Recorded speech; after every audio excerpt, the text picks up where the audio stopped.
سورۃ التکویر میں اللہ تعالیٰ فرما رہے ہیں کہ جب سورج لپیٹ لیا جائے گا اور جب ستارے بے نور ہو جائیں گے،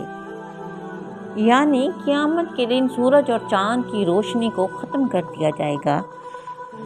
اور جب پہاڑ چلائے جائیں گے، یعنی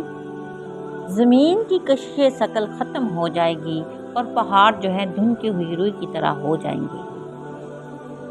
اور جب 10 ماہ کی حاملہ اونٹنیاں چھوڑ دی جائیں گی،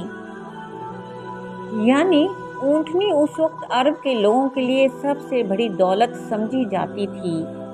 اور 10 مہینے کی حاملہ اونٹنی کو تو بہت زیادہ قیمتی سمجھا جاتا تھا۔ اس آیت میں یہ فرمایا گیا ہے کہ قیامت کے وقت ہر شخص پر ایسی حالت طاری ہوگی کہ اسے اتنی بڑی دولت کو سنبھالنے کا ہوش نہیں رہے گا،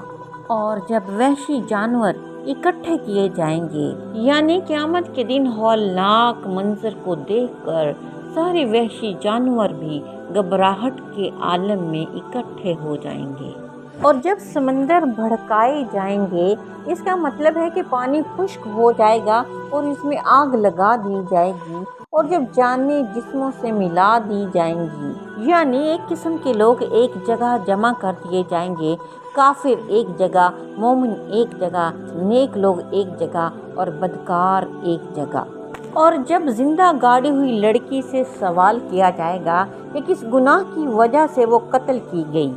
اس سے ان ظالموں کو سزا دینا مقصود ہوگا جنہوں نے اس بچی کے ساتھ ایسی درندگی کا معاملہ کیا، اور جب نامہ اعمال کھول دیے جائیں گے، اور جب آسمان کی کھال اتار لی جائے گی، یعنی آسمان کو ایک پیپر کی طرح لپیٹ لیا جائے گا، اور جب جہنم بھڑکائی جائے گی اور جب جنت نزدیک کر دی جائے گی، تو اس دن ہر شخص جان لے گا جو کچھ لے کر آیا ہوگا۔